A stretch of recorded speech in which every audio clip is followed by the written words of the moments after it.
자, 소멸시효를 보겠습니다. 소멸시효는 권리를 갖고 있음에도 불구하고 권리를 행사하지 않고 일정 기간이 지나면이죠. 그러면 자, 보험금 청구권 소멸시효는 원칙적으로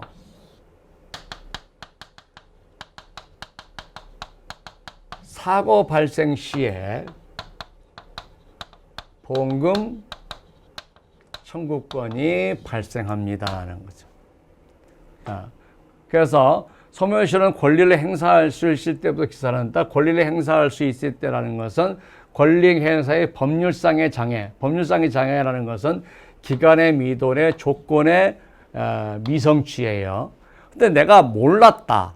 보험 가입 사실을 몰랐다. 사고 발생 사실을 몰랐다. 이거는 우리가 사실상의 장애라 그래요. 이 사실상의 장애는 만약 몰랐다고 해서 소멸시효를 우리가 중단시켜 버린다면은 모든 사람이 몰랐다 그래 버리겠죠.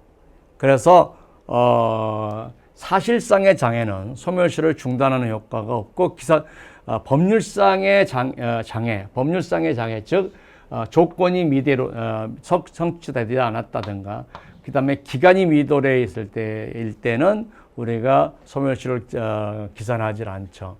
자, 기간의 도래 같은 경우는 뭡니까? 장애 같은 경우에 정신장애 같은 경우는 2년 후에 장애를 끊어달라.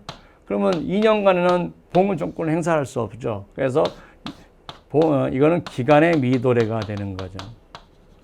이런 것들이에요.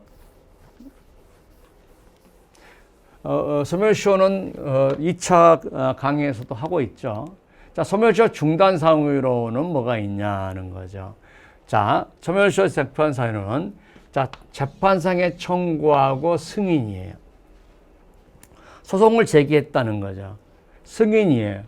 그러면은 우리가 소송 제기하지 않고 보험금 청구를 했다는 거죠. 자, 보험금 청구를 했을 때는요, 6개월 내에 소송을 제기한 경우에만 우리가 이거는 이제 보험금 청구는 이제 최고로 봐요. 최고로 보고 6개월은 정지시켜줘요. 근데 6개월 내에 소송을 제기 안 하잖아요. 그러면 이 정지 효과가 없어요. 만약에 자, 이제 2년 4개월이 됐다 이거죠. 근데 보험금 청구를 했어요. 그럼 6개월 동안 소송을 정지시켜 준다고요. 그죠? 이때 소송을 제기하면 되는 거죠. 자, 그러면 예를 들어서 여기가 3년이니까 30개월 됐다, 34개월 됐다고 한번 생각해 보죠. 34개월. 그리고 이제 2개월 지나면은 소멸시효가 끝나요. 그래서 보험금 청구했어요. 6개월간 연장해 주는 조건이 있고 이전에 소송을 제기하면 돼요. 근데 이때 소송을 제기하면 넘어가 버렸다. 그러면은 여기서부터 36개월로 그냥 끝나버려요. 그러니까 보험금 청구나 최고는 잠깐 정지, 6개월간 정지 상태의 소멸시효 중단 사유로 인정하는데 소멸시효 중단 사유로 인정하는데 6개월 이내에 소송을 제기하지 않으면 어떻게 된다고요? 처음부터 개장 중단되지 않은 것처럼 계속 진행시켜 버린다고요. 예. 그래서 우리가 최고나 보험금 청구하고 재판상의 청구를 구분해야 돼요. 자, 재판상의 청구나 승인 이거죠. 자, 근데 자, 클레임 메이드 팔러시 볼까요?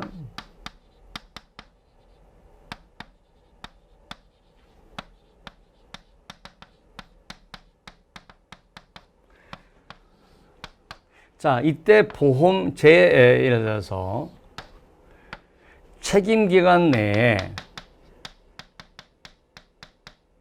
보험사고가 발생해야 돼요. 이게 제1조건이에요.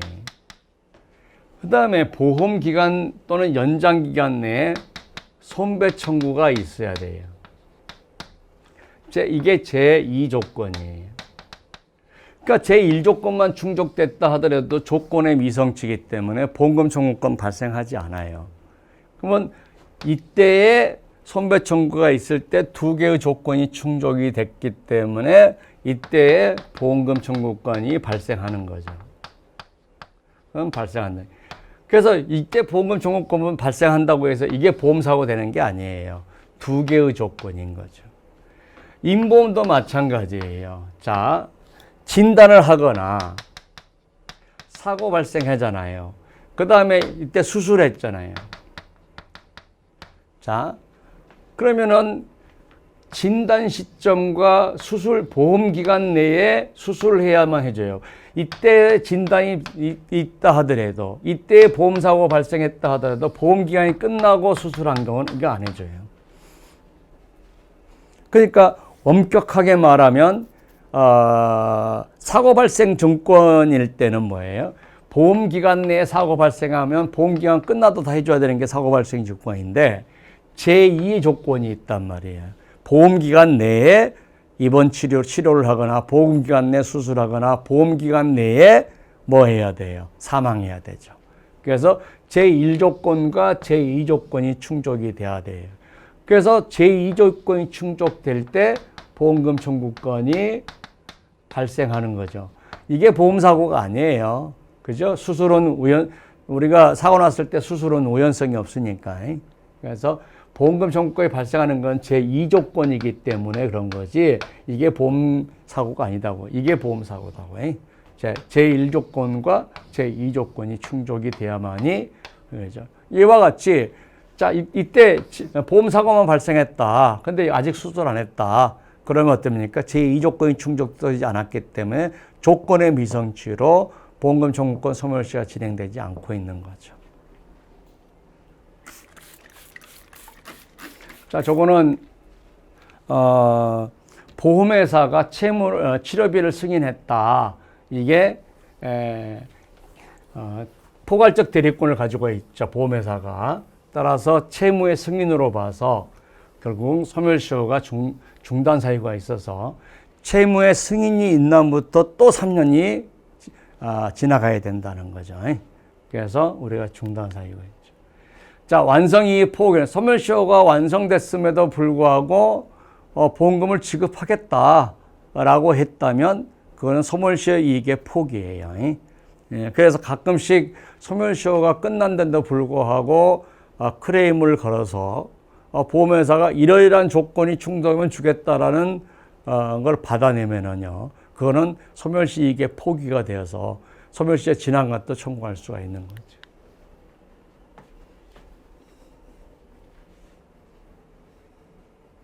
자, 소멸시효 보험사고 발생할 때 진행되는 것이지 보험금 확정한 다음에 10일 이후에 진행된 건 아니다는 거죠. 그 다음에 이제 우리가 이거는 이제 보험자가 면책했다는 거죠. 그리고서 몇 년 후에 다른 사람이 소송을 했어요. 그래서 보험회사가 져가지고 이겼다는 거죠.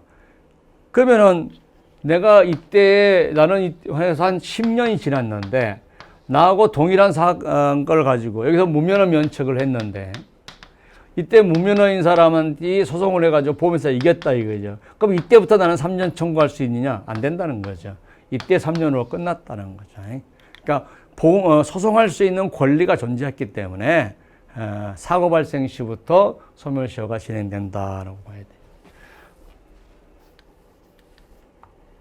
자, 직접 청구권의 소멸시효는 사고 발생할 때부터 3년이고요.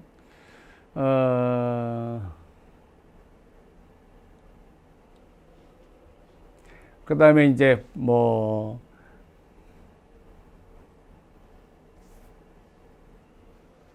자, 교통사고 피해자가 가해 차량이 가입한 책임보험은 보험자로부터 사고로 인한 보험금을 수령했음에도 불구하고, 그러니까 이제 대인배상원을 수령했는데도 불구하고 또 뭐랬죠? 정보보장사업을 또 청구해버린 거죠. 그래서 이중으로 받았죠.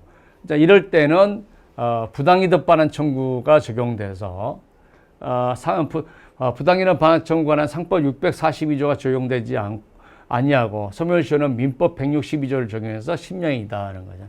부당이득 반환 청구권은 우리가 이제 상사채권에 대해서는 5년이고 민사채권은 10년이잖아요. 그래서 민사채권으로 보겠다는 거죠. 자, 보험료 반환 청구권은 어떻게 했냐. 자, 보험료를 다 냈다 이거죠. 보험료를 내면 이때부터 2년, 이때부터 2년, 이때부터 2년, 이때부터 매일 보험 낼 때부터 2년이 되기 때문에 예를 들어 보험료 반환 청구권을 행사할 때 보험료 반환 청구를 행사할 때 소급해서 2년 거 이자만 청구할 수 있고 그 전에는 소멸시효가 진행됐다고 보는 거, 완성됐다고 보는 거다 하는 거지. 그래서 보험료 반환 청구권은 보험료 반환 청구한 날로부터 소급해서 2년간 이렇게 해야 된다는 거죠.